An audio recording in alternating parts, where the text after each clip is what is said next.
Alamat barunya Kak Bima udah ditemuin. Akhirnya gue bisa ketemu Kak Bima. Pokoknya lo harus nganterin gue. Kali ini kita harus buru-buru nyari alamat ini. Tunggu. Lu kalau gue perhatiin lama-lama kayak bapak gue ya? Ini sampingan kerjaannya maklar tanah kali. Dari kemarin alamat mulu. Yalah. Lo ribet banget sih jadi orang.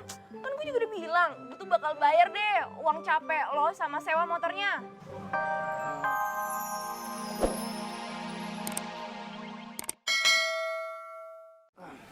Assalamualaikum. Waalaikumsalam. Ayu. Tumben. Iya, nih Ayu bawain sarapan bubur. Kok Ayu tahu sih Andre lagi pengen bubur? Ya iyalah tahu. Pasti Andre mah kalau sakit, pasti sebelum berangkat pasti pengennya makan bubur. Masa sih? Andre mah harus kerja sekarang juga. Andre harus masuk kerja. Soalnya banyak banget kerjaan yang numpuk. Udah. Oh iya, Ayu mau kerja ya? Yaudah kalau gitu bareng Andre aja perginya ya. Nggak usah, Ayu sendiri aja. Kan kita beda, apa tuh namanya? Beda arah. Beda arah. Ya udah. Andre tapi mau makan bubur dulu, nggak kuat lapar. Ya udah, kalau gitu Ayu jalan dulu ya. Ya. Ayu jalan dulu. Ya udah Andre hati-hati kalau mau berangkat. Dah. Makasih ya. Assalamualaikum. Waalaikumsalam.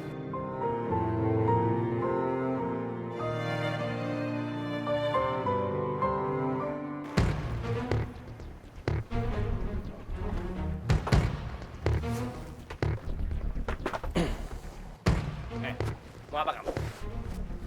Saya ingin bertemu Anda lah. Tolong jangan halangi saya. Main masuk-masuk aja. Dre, jadi jagoan lo. Yang berhak merintah kita itu Pak Prabu, bukan lo. Sembarangan aja. Ada apa ini?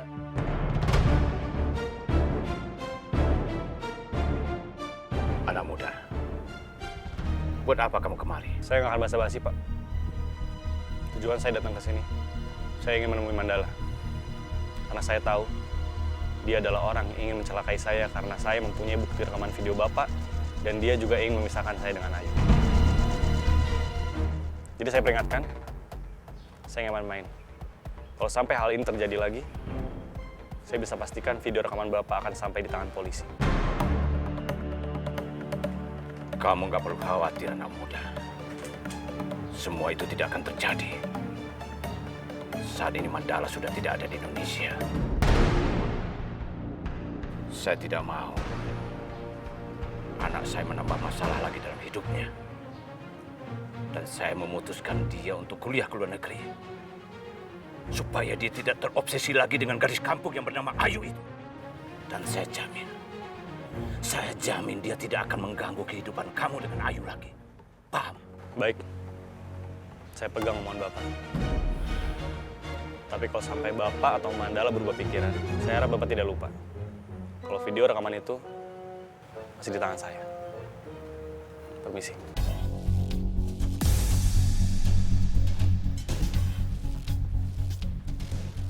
Macam-macam kamu anak muda.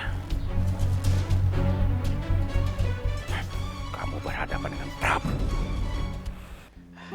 Nah, ini meja kerja kamu. Semua data fisik administrasi perusahaan ini akan segera saya serahkan ke kamu. Untuk kamu cek sesuai dengan data yang ada di database komputer kamu. Jadi mulai sekarang, kamu sudah bisa langsung bekerja. Siap, Pak. Gue bingung deh, bisa-bisanya si Ayu tuh kerja di sini, tahu nggak? Gue tanya sama anak HRD aja nggak ada yang tahu. Katanya sih Pak Satria yang masukin dia ke sini. Aneh nggak sih? Maksudnya anak baru itu ada main sama Pak Satria? Kayaknya sih gitu. Mana ada sih manajer mau nganterin dia keliling kantor? Aneh kan? Iya. Nih ya, saking penasarannya gue sama si Ayu, gue sampai searching namanya di internet. Tapi lihat.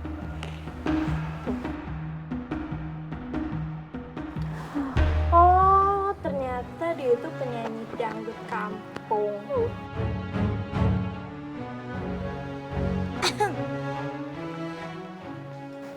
Dengar-dengar ada yang lagi ngomongin gue nih.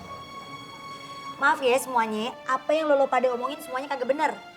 Lagian juga gue kagak pernah kenal siapa direktur perusahaan ini. Jadi kagak mungkin gue ngapa-ngapain atau gimana-gimana. Jadi jangan ngomong sembarangan.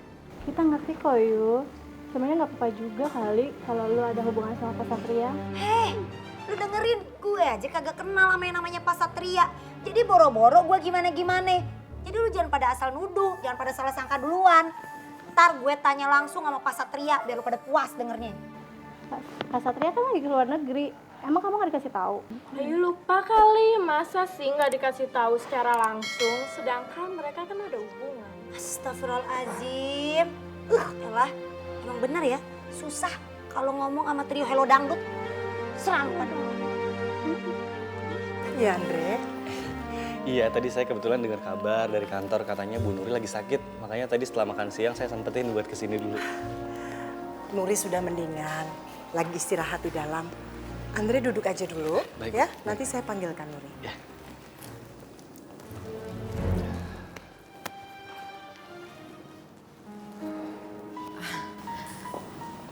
Andre, Bu, kamu udah keluar dari rumah sakit? alhamdulillah udah Bu. Saya nggak apa-apa kok, cuma luka ringan aja. Saya bikinin minum dulu ya. Nggak usah repot-repot Bu, saya cuma sebentar, nanti bentar lagi juga mau balik ke kantor. Enggak apa-apa. Kalian berdua ngobrol aja dulu.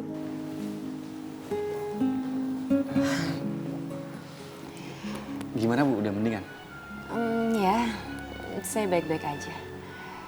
Oh ya, gimana kantor? Udah Bu, gak usah mikirin kantor dulu.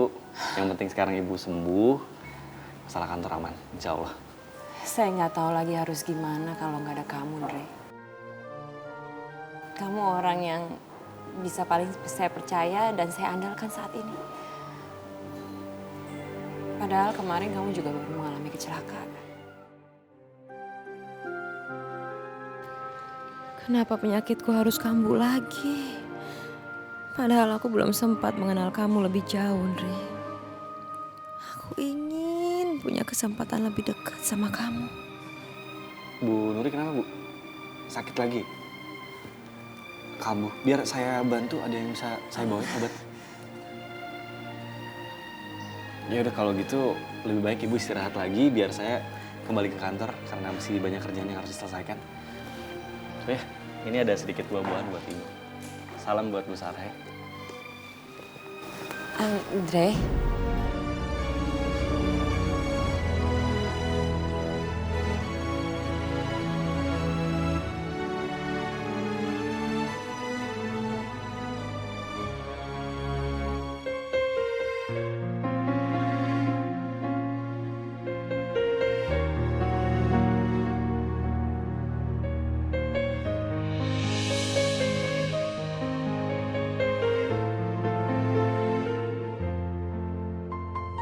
Baru kali ini aku melihat Nuri begitu nyaman berada di dekat laki-laki. Apakah Nuri sudah jatuh cinta dengan Andre?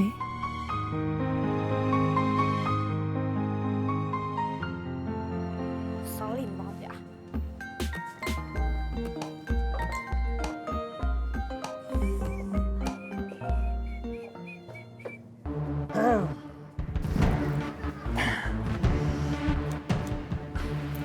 Cang Karmun?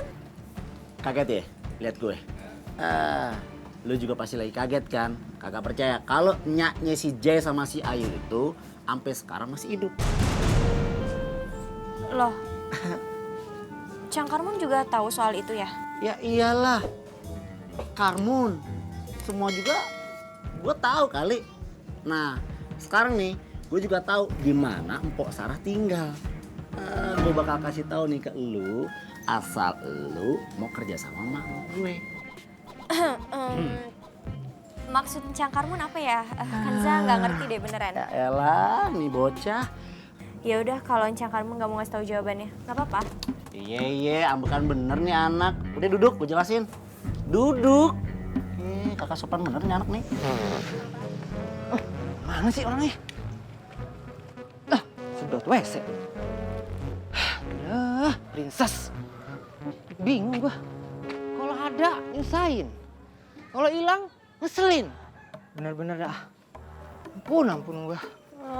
Terus aja lo ngomongin gue. Emang gitu orangnya. Woi.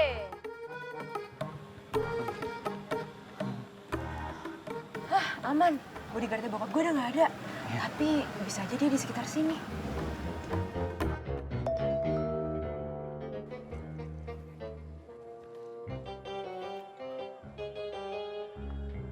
Alamat barunya Kak Bima udah ditemuin. Akhirnya gue bisa ketemu Kak Bima. Pokoknya lo harus nganterin gue. Kali ini kita harus buru-buru nyari alamat ini. Tunggu. Lu kalau gue perhatiin lama-lama kayak bapak gue ya? Ini sampingan kerjaannya maklar tanah kali. Dari kemarin alamat mulu. Yalah. Lo ribet banget sih jadi orang. Kan gue juga udah bilang, gue tuh bakal bayar deh uang capek lo sama sewa motornya. 2 kali lipat. 3. Masih dah. Ya udah lo nggak mau. Mau mana ya mama? Apaan? Saya minjem motor dulu sama Yaudah. Bang Jack ya. Oke, cepet ya. Mau ikut nggak? Iya, Gus. Let's go.